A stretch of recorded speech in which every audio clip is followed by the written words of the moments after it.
Arithmetic sequence അഥവാ സമാന്തര ശ്രേണി.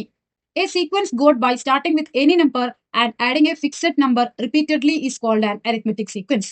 ഒരു സംഖ്യയിൽ നിന്ന് തുടങ്ങി ഒരേ സംഖ്യ തന്നെ വീണ്ടും വീണ്ടും കൂട്ടിക്കിട്ടുന്ന ശ്രേണിക്ക് സമാന്തര ശ്രേണി എന്നാണ് പറയുക. Example 3, 5, 7 etcetera. 3, 5, 7 എന്നിവയെ ടേംസ് അഥവാ പദങ്ങൾ എന്ന് പറയുന്നു. 3നെ ആദ്യ പദം അഥവാ ഫസ്റ്റ് ടേം എന്ന് പറയുന്നു. അടുത്തടുത്ത പദങ്ങൾ തമ്മിലുള്ള വ്യത്യാസമാണ് കോമൺ ഡിഫറൻസ് അഥവാ പൊതുവ്യത്യാസം. സെക്കൻഡ് ടേമിൽ നിന്നും ഫസ്റ്റ് ടേം കുറച്ചാൽ അഥവാ 5ൽ നിന്ന് 3 കുറച്ചാൽ 2 ആണ് ഈ എക്സാമ്പിളിന്റെ കോമൺ ഡിഫറൻസ് അഥവാ പൊതുവ്യത്യാസം.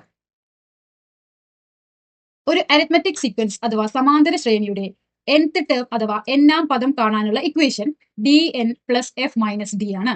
d എന്നത് കോമൺ ഡിഫറൻസ് അഥവാ പൊതുവ്യത്യാസം, f എന്നത് ഫസ്റ്റ് ടേം അഥവാ ആദ്യ പദം. ആൾജിബ്രായിക് ഫോം അഥവാ ബീജഗണിത രൂപം കാണാനുള്ള equation dn plus f minus d. Example 3, 5, 7 etcetera. ഈ അരിത്മെറ്റിക് സീക്വൻസ് അഥവാ സമാന്തര ശ്രേണിയുടെ ഫസ്റ്റ് ടേം അഥവാ ആദ്യ പദം എന്നത് 3ഉം കോമൺ ഡിഫറൻസ് അഥവാ പൊതുവ്യത്യാസം എന്നത് 2ഉമാണ്.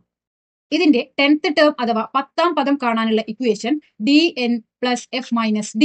d 2 ആണ്, n 10 ആണ്, f 3 ആണ്. 2 × 10 plus 3 minus 2 equal to 21.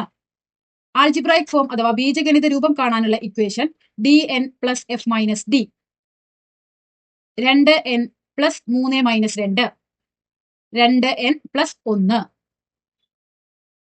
Arithmetic sequence അഥവാ സമാന്തര ശ്രേണി എന്ന പാഠഭാഗത്തിന്റെ കൂടുതൽ വിശദീകരണങ്ങൾക്കും 2014 മുതൽ 2025 വരെയുള്ള SSLC പരീക്ഷയ്ക്ക് ഈ പാഠത്തിൽ നിന്നും വന്ന എല്ലാ ചോദ്യങ്ങളും അവയുടെ ഉത്തരങ്ങളും കാണുന്നതിനായി നമ്മുടെ ചാനൽ സന്ദർശിക്കുക.